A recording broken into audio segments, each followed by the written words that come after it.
After studying this module, you would be able to learn about the key concepts of the behavioral paradigm, understand the counseling process of the behavioral approach, examine the counseling techniques and procedures involved, and evaluate the limitations and criticisms of behavioral counseling.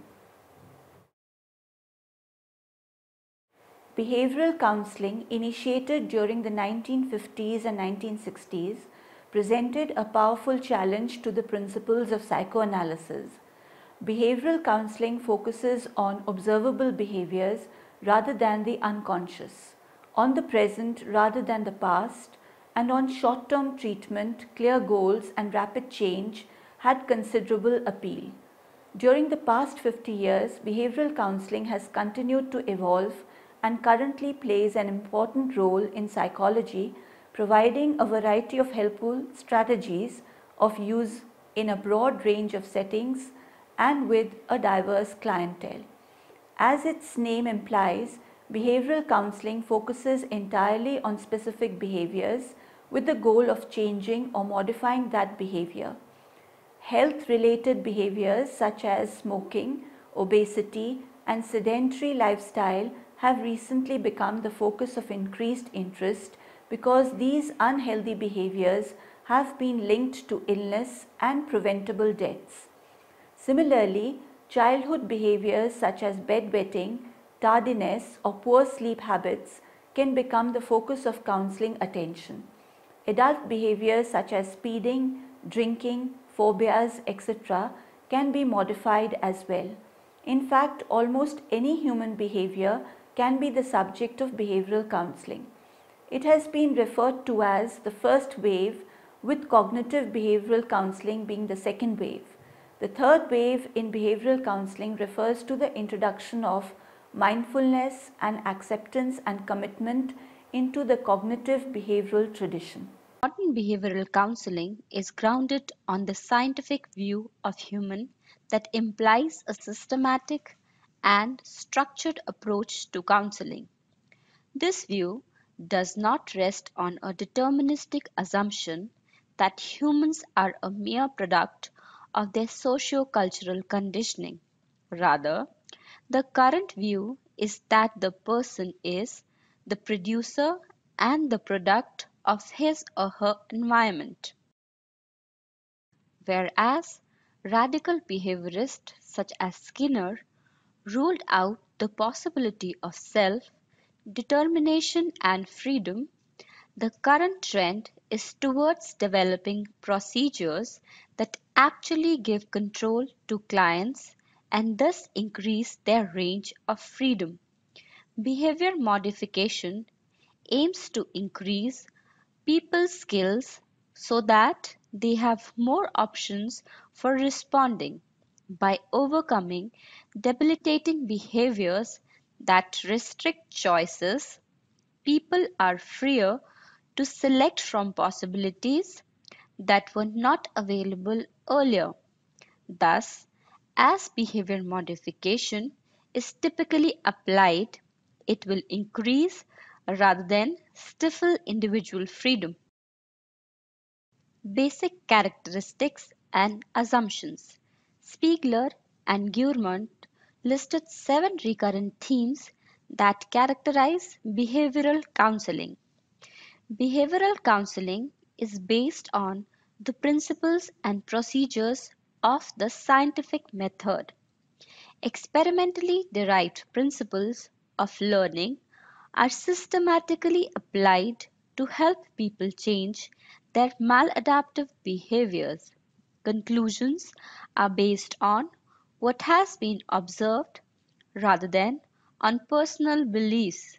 The distinguishing characteristics of behavioral practitioners is their systematic adherence to specification and measurement. They state treatment goals in concrete and objective terms to make replication of their interventions possible. Throughout the course of counseling, they assess problem behaviors and the conditions that are maintaining them. Research methods are used to evaluate the effectiveness of both assessment and treatment procedures. Thus, behavioral concepts and procedures are stated explicitly, tested empirically, and revised continually. Behavioral counseling deals with the client's current problems and the factors influencing them, as opposed to historical determinants. Counselors assume that a client's problems are influenced by the present conditions. They then use behavioral techniques to change the relevant current factors that are influencing the client's behaviors. In behavioral counseling, clients are expected to be active by engaging in specific actions to deal with their problems. Rather than simply talking about their condition, they do something to bring about change. They monitor their behaviors both during and outside the counseling sessions, learn and practice coping skills, and role play new behavior. Behavioral counseling is generally carried out in the client's natural environment as much as possible. The approach is largely educational in that learning is viewed as being at the core of counseling. It emphasizes teaching clients skills of self management with the expectation that they will be responsible for transferring what they learn in the counselor's room to their everyday lives. Homework assignments are an integral part of behavioral counseling. Behavioral counseling emphasizes a self control approach. This can be achieved with the help of certain scientific methods and learning principles or techniques that make the task easy. Counselors frequently train clients to initiate, conduct, and evaluate their own counseling. Clients are empowered through this process of being responsible for their changes. Behavioral procedures are tailored to fit the unique needs of each client. Several counseling techniques may be used to treat an individual client's problems. An important question that serves as a guide for this choice is: what treatment, by whom, is the most effective for this individual with that specific problem and under which set of circumstances? The practice of behavioral counseling is based on a collaborative partnership between the counselor and client, and every attempt is made to inform clients about the nature and the course of treatment. The actions are planned and the contracts are signed. These assumptions represent a basis for unity within the heterogeneity of the behavioral techniques. In addition, the behavioral techniques have these characteristics in common. Behavioral counseling moves from the simple to the complex, from easier to harder, and from less threatening to more threatening. The behavioral approach is relatively brief, often involving relatively fewer counseling sessions and less overall time than many other approaches to counseling. Several behavioral techniques are often combined in treatment in an attempt to increase the effectiveness of counseling. The counseling process in the behavioral approach. Counseling goals. Goals occupy a place of central importance in behavioral counseling. The general goal is to create new conditions for learning on the assumption that learning can ameliorate problem behaviors. The client usually formulates the goals, which are specifically designed at the outset of the counseling process. Continual assessment throughout counseling determines the degree to which these goals are being met. Assessment and treatment occur together. Contemporary behavioral counseling stresses clients' active role in deciding about their treatment. The counselor assists clients in formulating goals that are specific, unambiguous, and measurable. A number of characteristics of behavioral counseling ensure that the rights of clients are protected. These include the detailed specification of goals and target behaviors, a reliance on empirically tested procedures, the brief nature of treatment, and the collaborative relationship between the client and the counselor. The goals of counseling must be refined to the point that they are clear, concrete, understood, and agreed on by the client and the counselor. This process of determining counseling goals entails a negotiation between client and the counselor, which results in a contract that guides the course of counseling. Behavioral counselors and clients alter goals throughout the counseling process as needed. The sequence of selecting and defining goals is described by Cormier and Cormier. This process demonstrates the essential nature of a collaborative relationship. The counselor provides a rationale for goals, explaining the role of goals in counseling, the purpose of goals, and the client's participation in the goal setting process.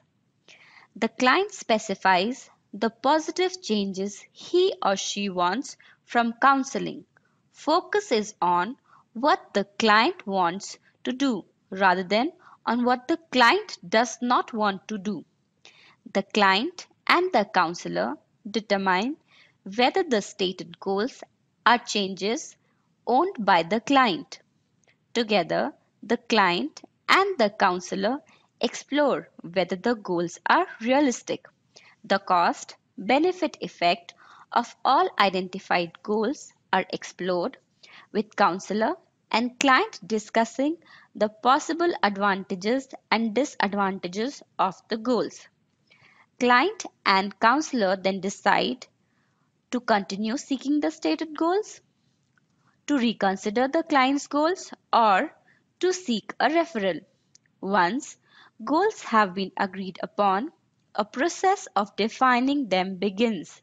The counselor and the client discuss the behaviors associated with the goals, the circumstances required for change, the nature of sub-goals, and a plan of action to work towards these goals. Counselors' functions and roles. Behaviorally oriented practitioners pay attention to the clues given by clients and they are willing to follow their counseling experience. They use some techniques common to the other approaches, such as summarizing, reflection, clarification, and open ended questioning. But other functions distinguish behavioral counselor from their counterparts. For example, behavioral counselors systematically attempt to get information about situational antecedents, the dimensions of the problem behavior, and the consequences of the problem, clarify the client's problems, design a target behavior, formulate the goals for counseling, identify the maintaining conditions, implement a change plan, evaluate the success of the change plan, conduct follow-up assessments. One of the unique contributions of behavioral counseling is that it provides the counselor with a well-defined system of procedures to employ within the context of a well-defined role.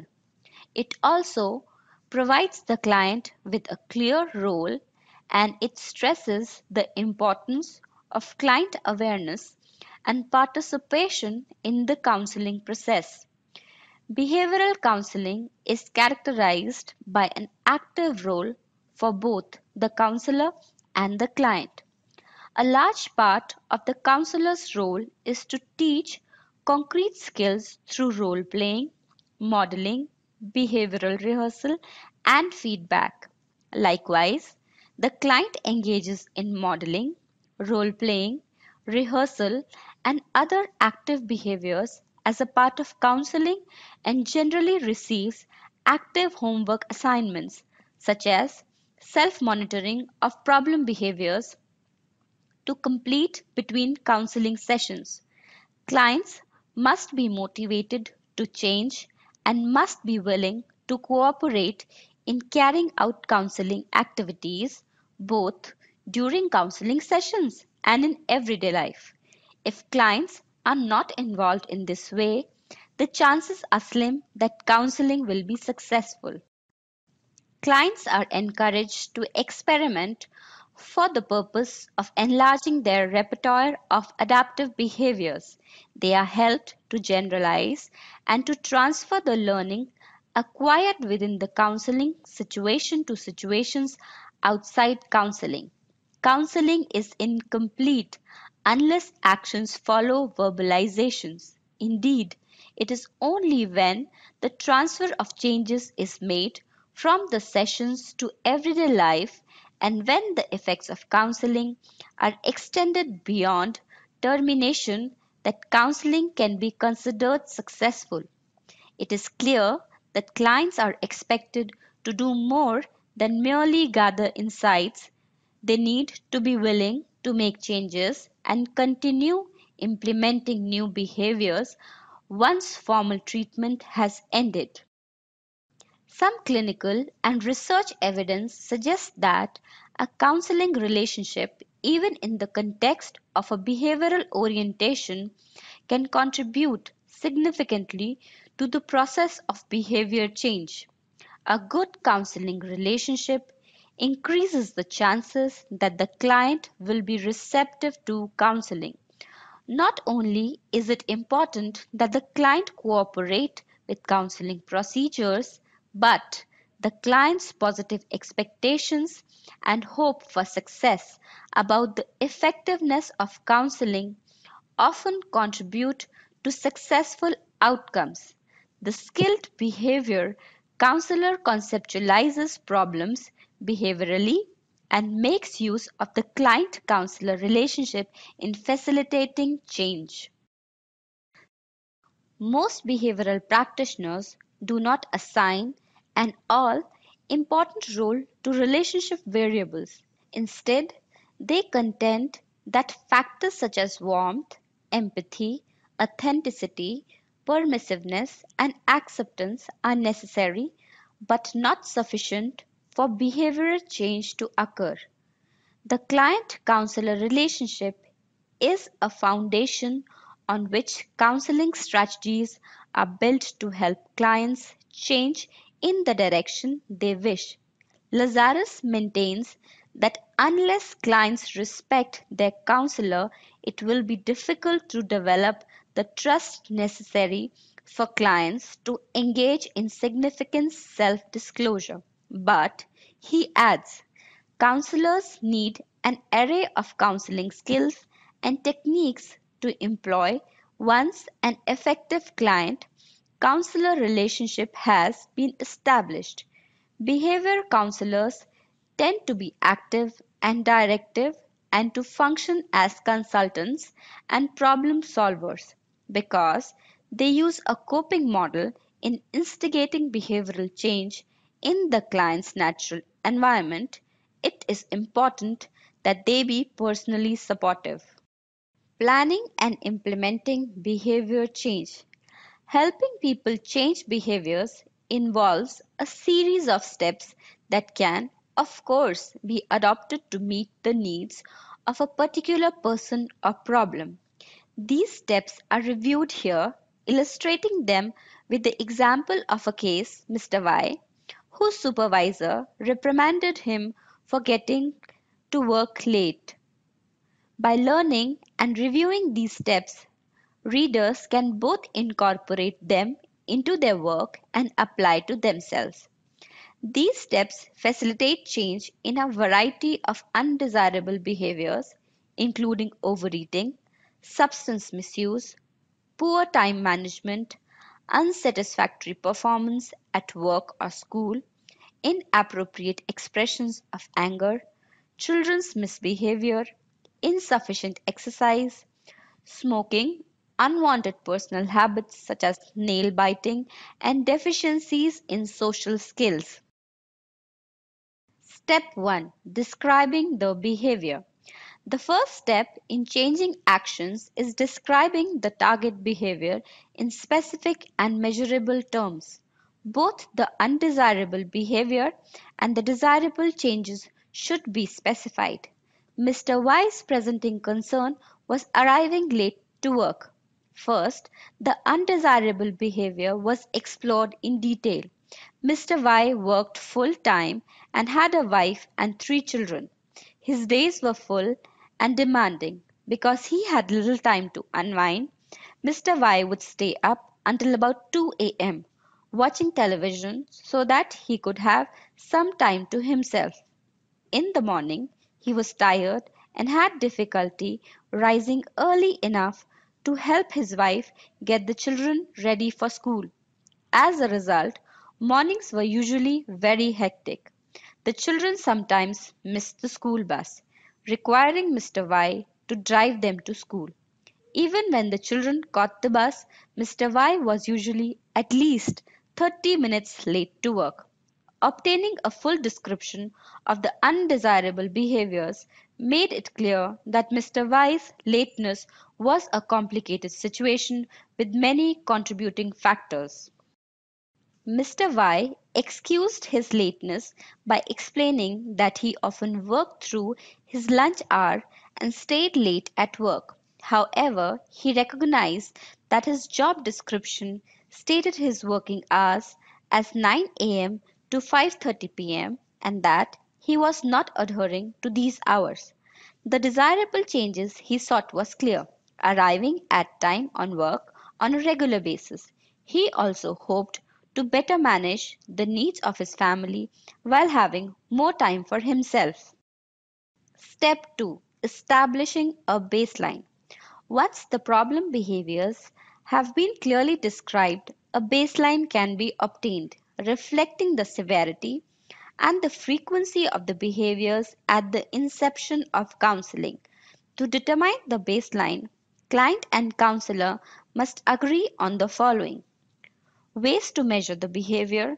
The two most common dimensions for measuring behavior are frequency, like how many glasses of wine a person drinks daily, how many times in an hour a child got out of a seat at school, how many times a week a man yelled at his wife, and severity, like how late the homework assignment was, how much damage was caused by the nail biting, how much clutter resulted from the person's hoarding behavior.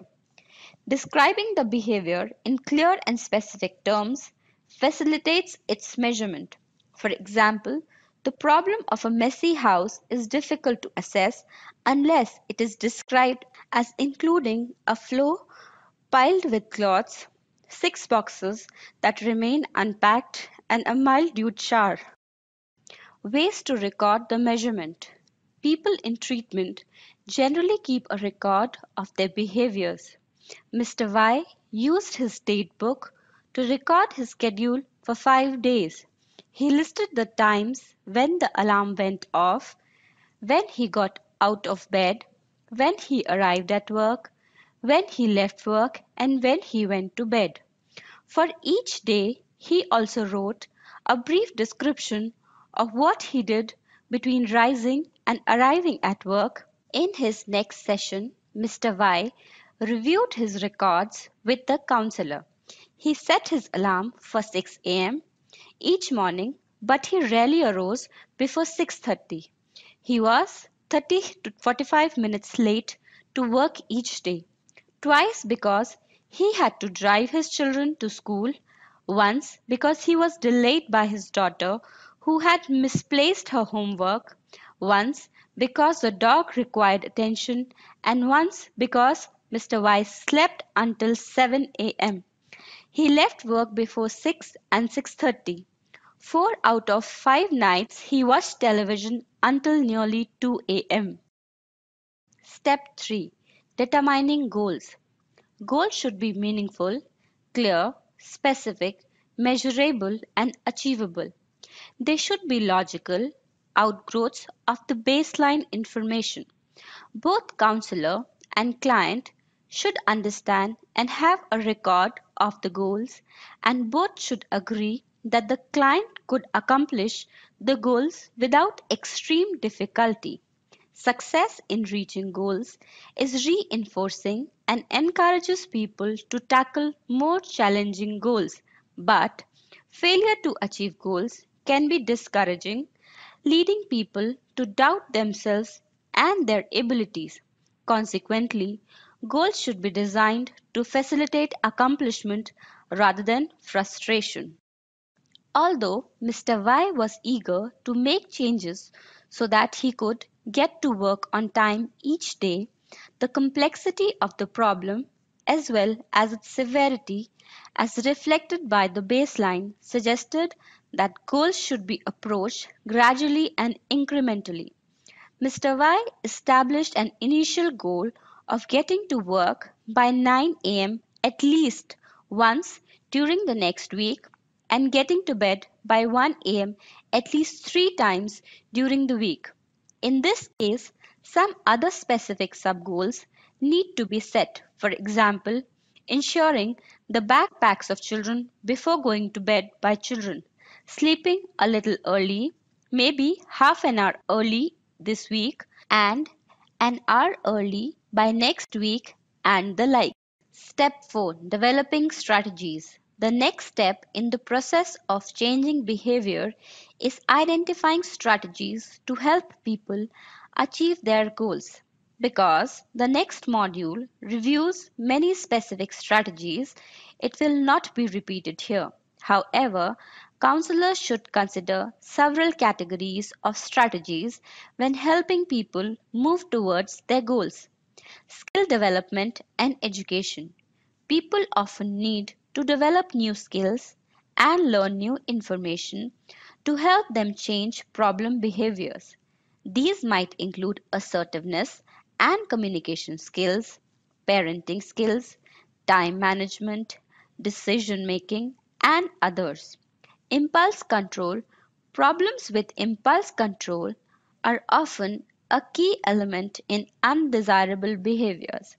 Mr. Y, for example, described himself as addicted to late night television and had difficulty curtailing that behavior. Teaching people impulse control strategies such as relaxation, distraction, and avoidance of triggers can facilitate change. Reinforcement. Reward can motivate people to change their goals, help them take pride in their accomplishments, and encourage them to take on more challenging goals. Rewards can be social, such as encouragement and compliments from friends and family. Intrinsic, such as the good feelings and improved health benefits a person experiences after losing weight or giving up smoking, or extrinsic, such as going out to dinner to celebrate purchasing a desired object. Extrinsic rewards can most easily be planned and controlled. They are most likely to be motivating if they are identified in advance and made contingent on the person's performance. As with goal setting, plans should be formulated so that the person is likely to receive a reward. Planning. Planning is almost always an essential element of behavioral change. Planning enables people to specify exactly how and when they will modify their behaviors and can help them anticipate and overcome obstacles to their efforts. Commitment. Counselors should help their clients invest themselves in the process of change and give it their best effort. Making a commitment to change as well as a public declaration of the intent to change encourages people to follow through on their plans.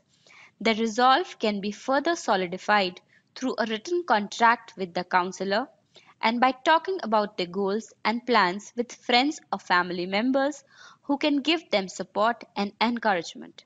Having a partner in a behavior change program, perhaps a friend who also wants to stop smoking or exercise regularly, can be reinforcing.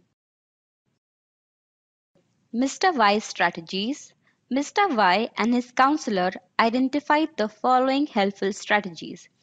1. Skill development. Mr. Y had little knowledge of time management. Before he began his program of change, his counselor reviewed principles of time management with him and suggested a book he might read on the subject. Mr. Y also received information on the cumulative effects of inadequate sleep so that he could realize the part that fatigue played in his difficulties. 2. Impulse control. Mr. Y needed help in controlling his impulse to watch television. He reported that he typically drowsed in front of the television and lost track of time. He decided to set a timer to go off at 12:30 a.m., reminding him that it was time to shut off the television and get ready for bed. 3. Planning. Planning was important in helping Mr. Y change his behavior. He determined that he needed to arise by 6:15 a.m. to get work on time. He set two alarms, one next to the bed for 6 a.m. and one across the room for 6:15 a.m. This allowed him a few welcome minutes to gradually awaken but made it likely that he would get out of bed at 6:15 a.m.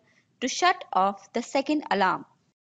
Although some of the morning crises at Mr. Y's house were unavoidable, some could be averted by careful planning. He and his wife agreed that before their children went to bed, they would organize their clothes, books, homework, and lunch money to streamline the morning routine.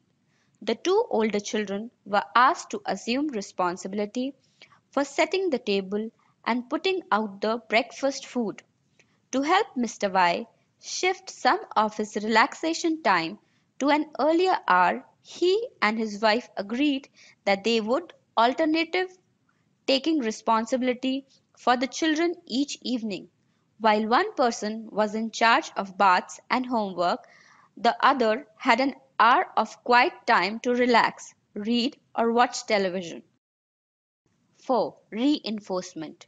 Mr. Y expected to receive some automatic reinforcement for his behavioral change. He anticipated getting better evaluations from his supervisor, feeling more relaxed, and having a less hurried home environment.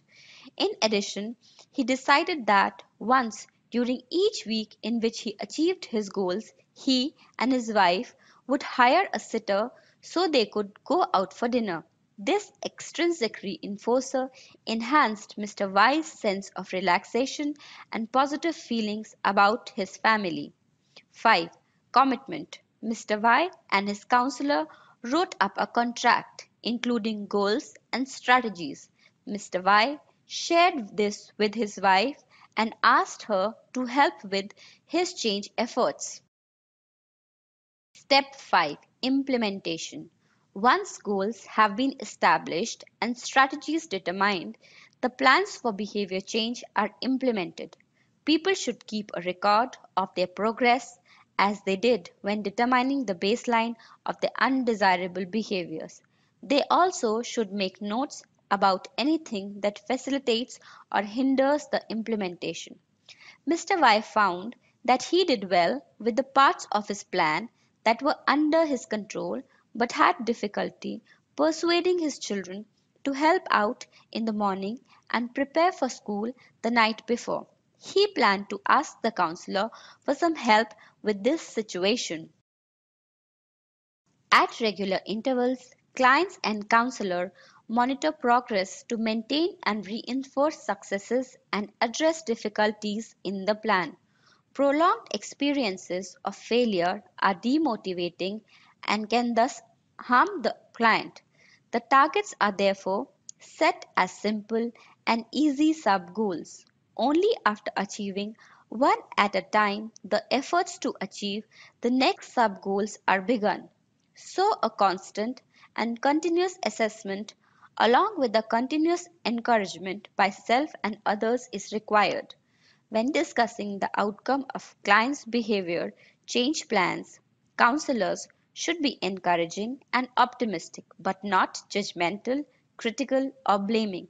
People often do not fully achieve their goal. This should be viewed as an opportunity for learning and for refining the plan rather than as a failure. Rather than focusing on excuses and disappointments, counselor should help clients congratulate themselves on their efforts and any successes they had.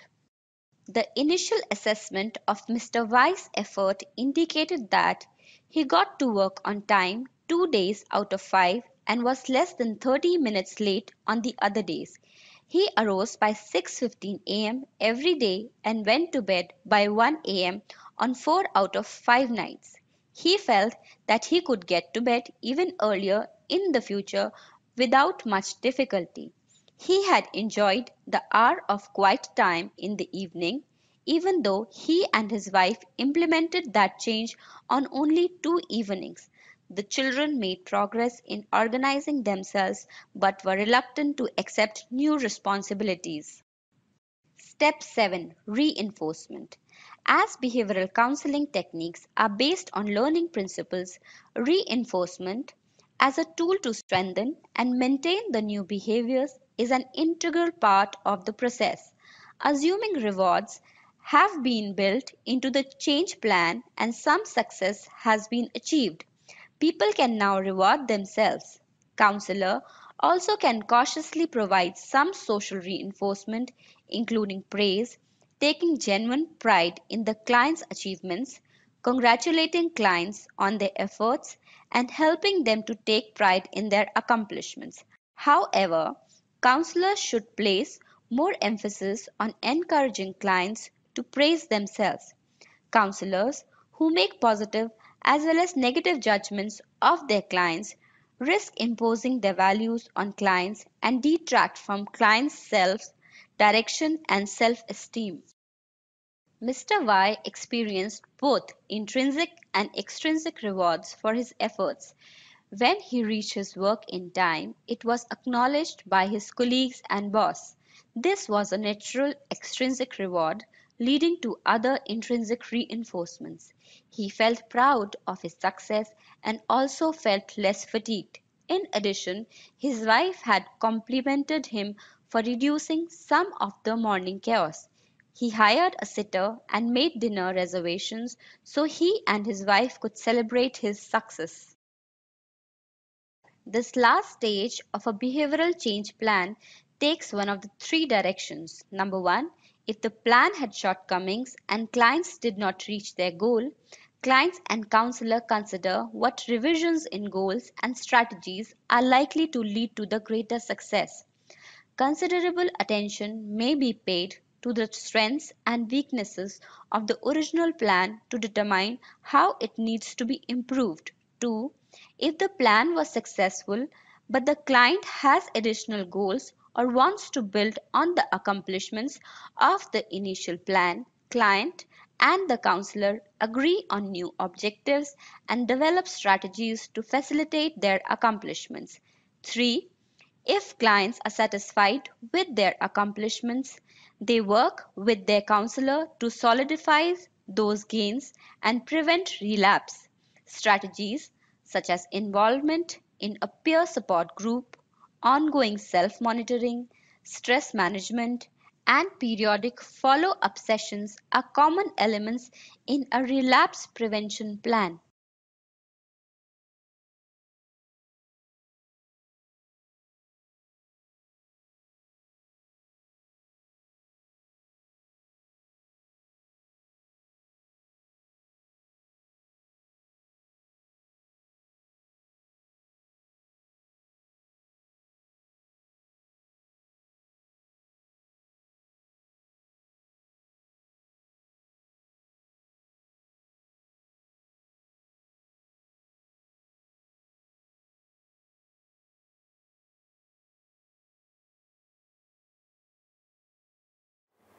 The summary of this module is as follows.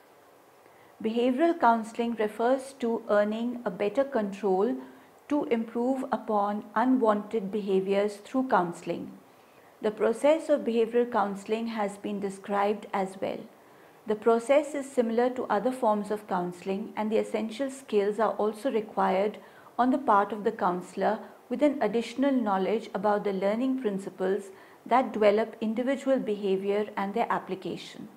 The module also outlined a scientific process for planning and implementing behaviour change, that is, describing the target behaviour, establishing a baseline, setting clear and realistic goals, developing helpful strategies, implementing the plan, assessing the outcome, and reinforcing and maintaining progress.